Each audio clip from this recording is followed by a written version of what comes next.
امام غزالی رحمۃ اللہ علیہ اور ان کا ایک دوست تھا، ان دونوں نے یہ پروگرام بنایا، چلو چلتے ہیں دوسرے ملک میں تعلیم حاصل کرنے کے لیے۔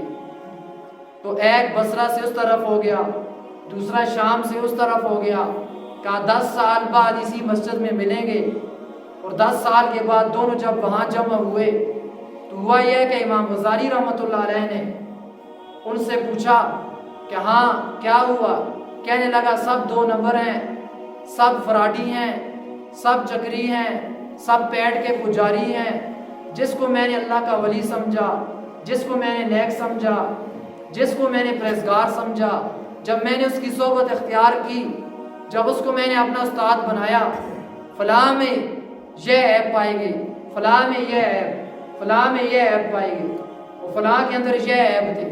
اس نے 100 ٹیچر کے 100 عیب گنوا کر بتا دیے جو اس کے پاس موجود تھے نام کے ساتھ۔ تو امام غزالی رحمۃ اللہ علیہ نے 10 سال خوبیوں پر نظر کی، اپنے ٹیچر کے، اپنے استاد کے عیبوں کو نہیں دیکھا بلکہ خوبیوں کو دیکھا۔ اور اس کے بعد امام غزالی رحمۃ اللہ علیہ نے ساری باتیں کی اس سے، میں نے یہ حاصل کیا، فقہ میں یہ مہارت حاصل کی، بلاغت میں یہ کی، صرف میں یہ کی، تفسیر میں یہ مہارت حاصل کی، ادب میں مجھے یہ مہارت حاصل ہوئی۔ اور اس کے بعد امام غزالی رحمۃ اللہ علیہ نے افسوس کیا،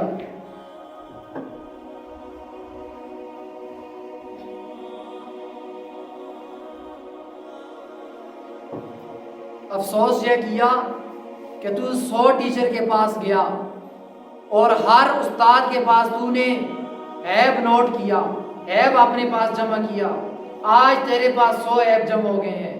کاش کہ تو ہر استاد سے ایک ایک خوبی لے لیتا، آج تیرے پاس 100 خوبیاں جمع ہو جاتی۔ تو اس وجہ سے لوگوں کی خوبیوں کو دیکھو۔ اور امام غزالی رحمۃ اللہ علیہ کا آج بھی نام گونج رہا ہے، اتنے بڑے ہیں امام غزالی رحمۃ اللہ علیہ، اتنا بڑا اللہ نے ان کو مرتبہ عطا کیا۔ وجہ کیا تھی؟ ان کی نظر تھی دوسروں کے خوبیوں کے اندر۔ دوسرے انسان کو دیکھو، میرے اس بھائی میں کون سی یونیک قسم کی خوبی ہے، اس کو میں اپنے اندر لے آؤں۔ میرے اس بھائی سے مجھے کون سی خوبی ملے گی؟ کسی سے آپ کو اخلاق ملیں گے، کسی سے آپ کو سچائی ملے گی، کسی سے آپ کو نماز ملے گی، کسی سے آپ کو حیا ملے گی، تو آپ کے اندر بہت ساری خوبیاں جمع ہو جائیں گی، خوبیوں کا انبار جمع ہو جائے گا۔ اگر اپنے ذہن کو تنگ کرتے رہے، لوگوں کے عیبوں کو ہی بیان کرتے رہے، غیبتیں کرتے ہی پھرتے رہے، تو اللہ کی قسم 2% کے نہیں رہو گے، اللہ کی نظر سے بھی گر جاؤ گے اور مخلوق کی نظر سے بھی گر جاؤ گے۔ تو لوگوں کی خوبیاں ڈھونڈو۔